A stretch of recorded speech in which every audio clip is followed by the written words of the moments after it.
When I started writing this script, episode 9 hadn't dropped yet, but you already know how things went. So I ended up having to combine episodes 8 and 9 into one single video. Regardless, I'm here to break down the most interesting bits. You might have noticed that many in the fandom have started posting this image of Felix in this specific outfit, and there's a reason for it. Most people found the answer through the Aganau IF story, but if you caught one of my recent shorts, you probably already know the deal from my video. But before we dive in, as always, a huge thank you to the channel members who make it possible for me to keep doing this on YouTube. Also, I want to give a special shout out to everyone who has already contributed to the EX1 goal. Some of you aren't members, so I wanted to make sure to include you here as well. Like I mentioned in that video, I'll be covering the costs regardless of whether we hit the goal or not. Because of that, I can already show you some of the animations I've commissioned. Right here, you're seeing an animation of Miles, one of the antagonists from EX1. And I've also ordered a remake for the Crusch Gif. I hope you guys like the redesign. Alright, let's get started. Welcome to the analysis for episodes 8 and 9 of Re:Zero Arc 10.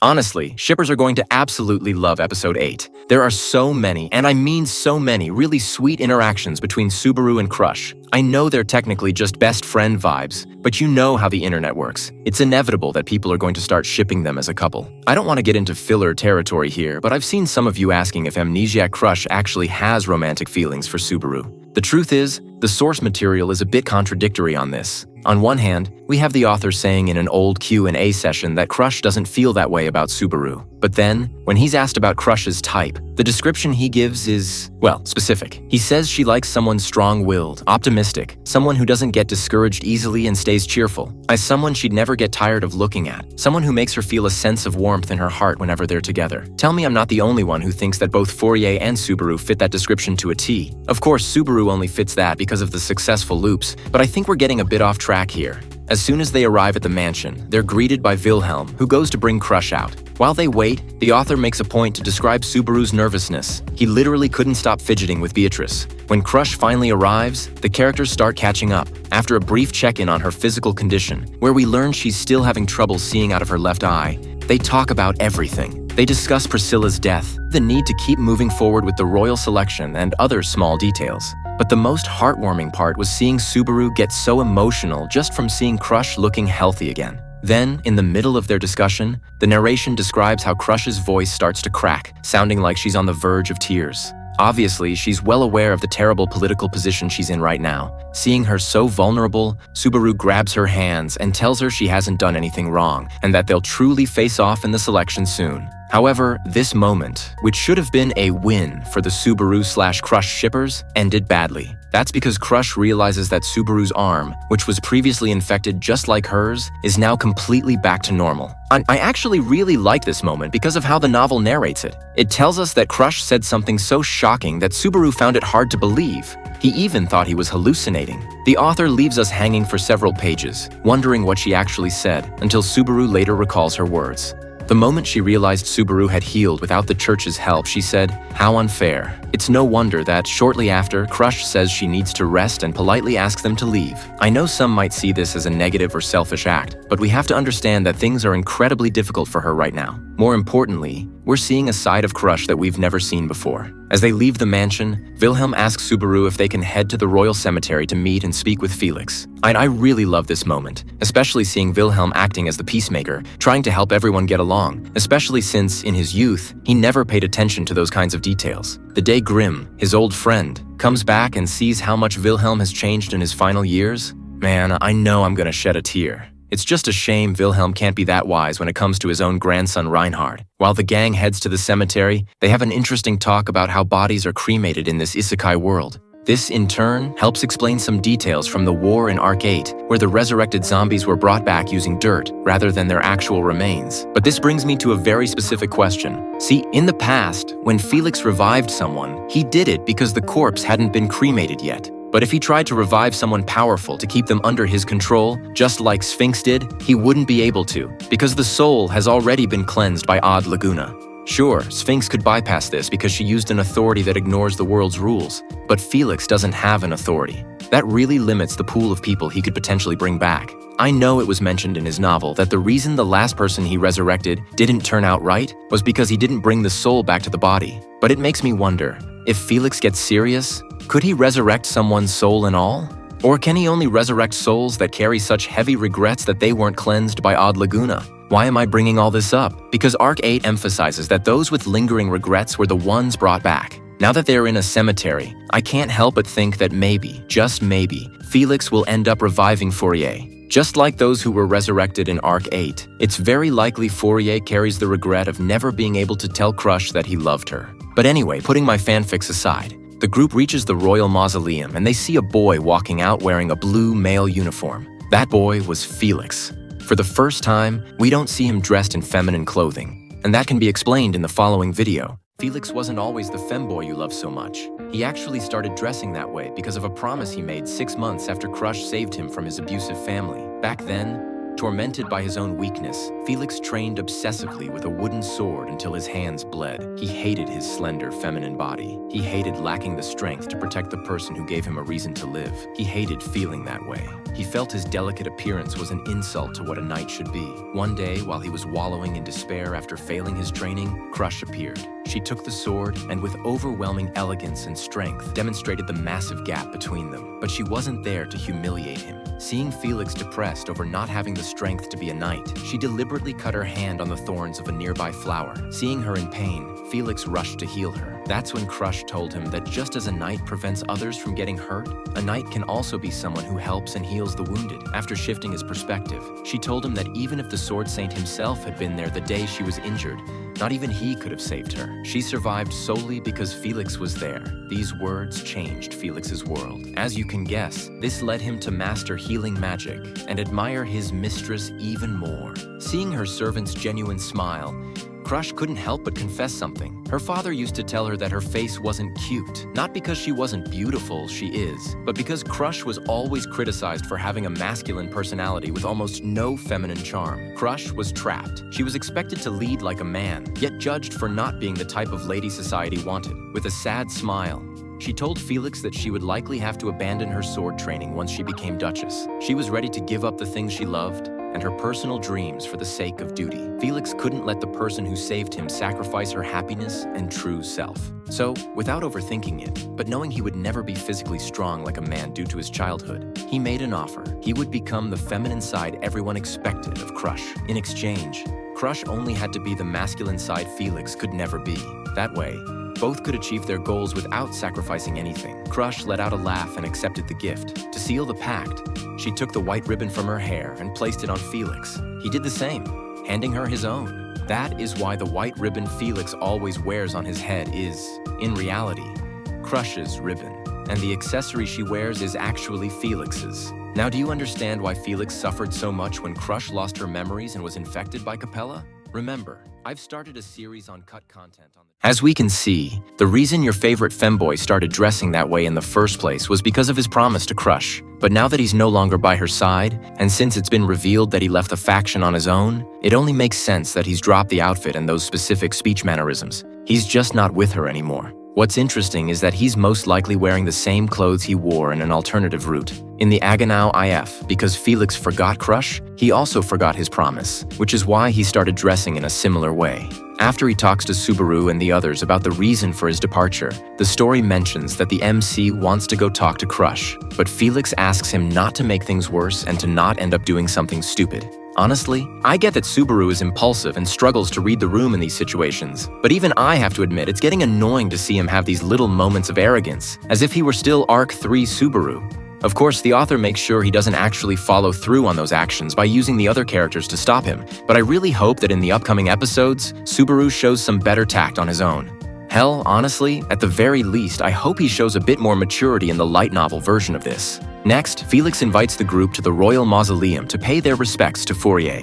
A curious concept is introduced here, the visitor by proxy, which is a special privilege Felix has that allows him to visit his old friend's tomb without any restrictions.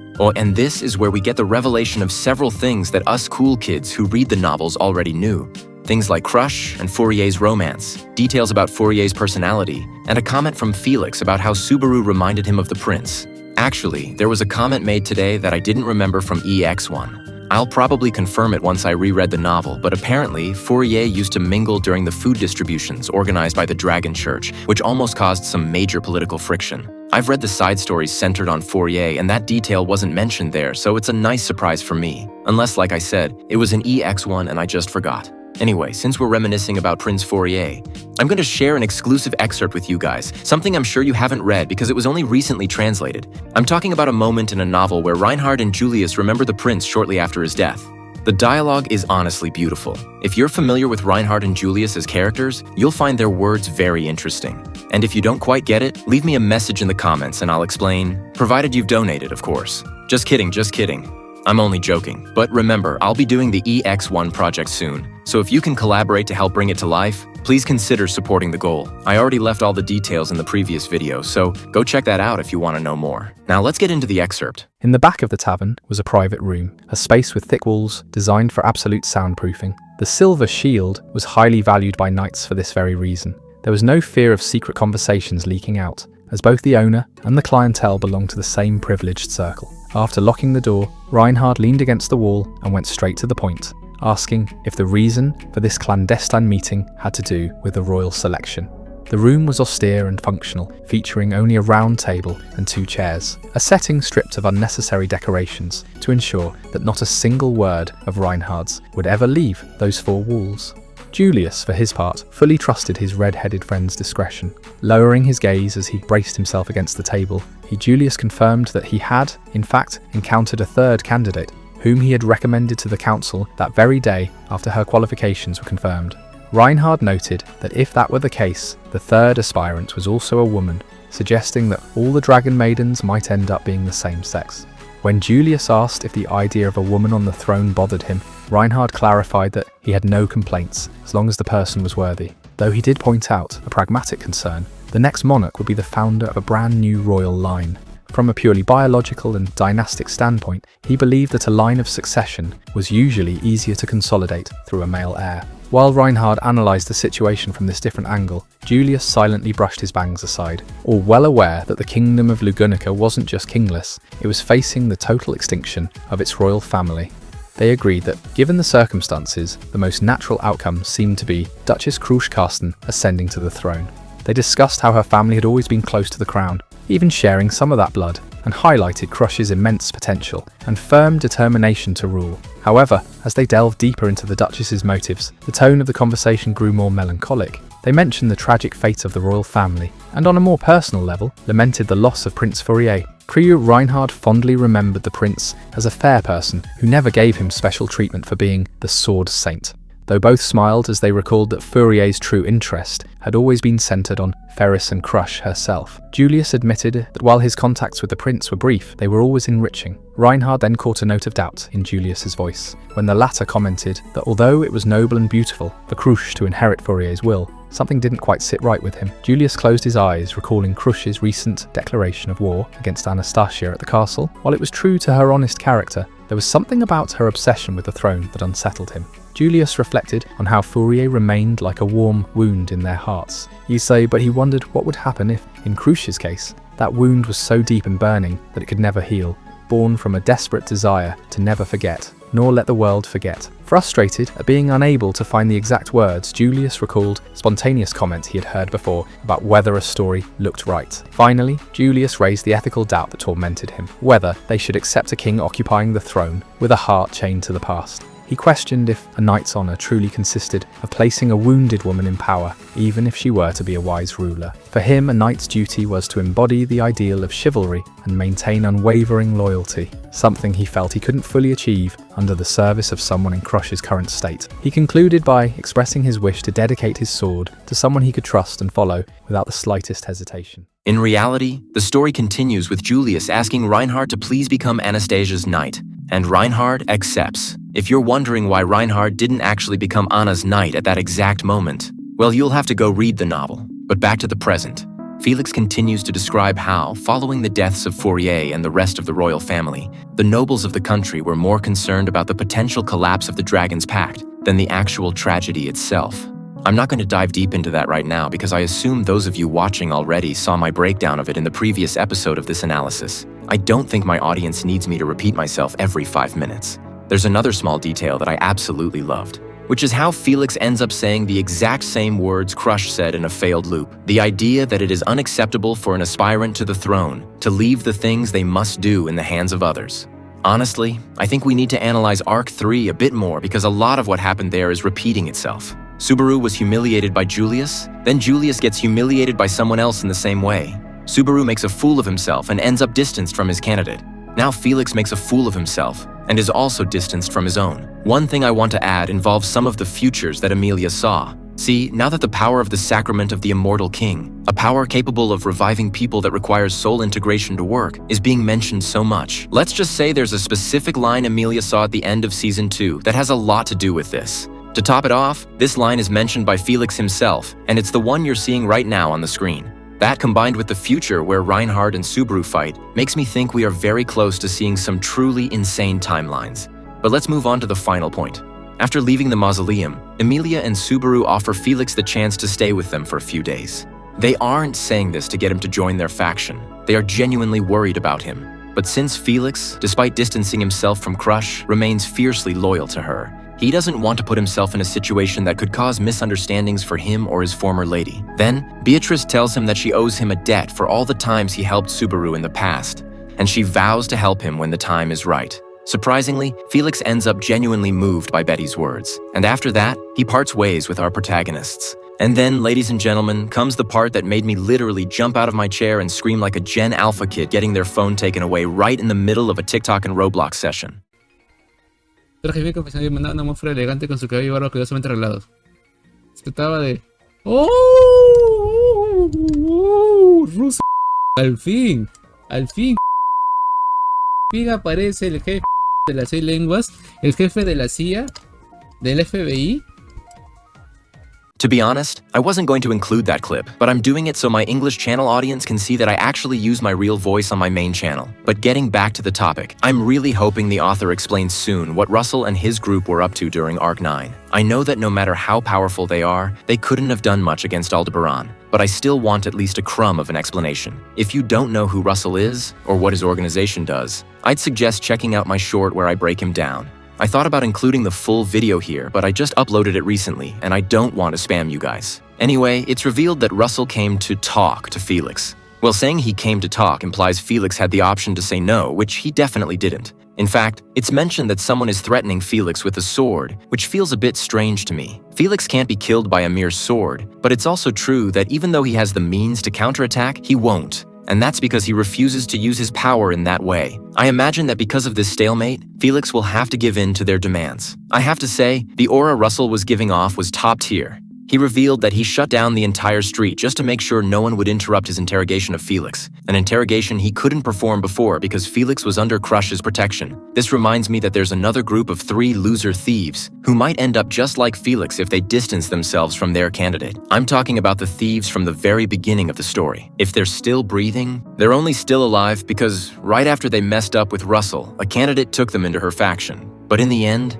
Russell reveals his hand. He wants Felix to tell him everything about the sacrament of the immortal king. Just to wrap things up, I'm telling you right now, Russell isn't a villain. Rather than a bad guy, he's more like an anti-hero. I genuinely think the author is trying to trick us into believing he's the villain of this section just to pull a fast one on us later. In fact, now that I think about it, in the Prophecy of the Throne game, he also shows up helping Subaru from the shadows, just like he did in Season 1. But if you watch my videos and streams, you probably already have an idea of who he really is. This actually makes me want to make a video narrating all of Russell's appearances as the leader of the 6 tongues in the novels. But first, let's take a breather. I need to finish my pending videos and then I'll look into that option. If you like that idea, let me know in the comments. I'll probably be finished with my thesis by the next time I make a video. See ya!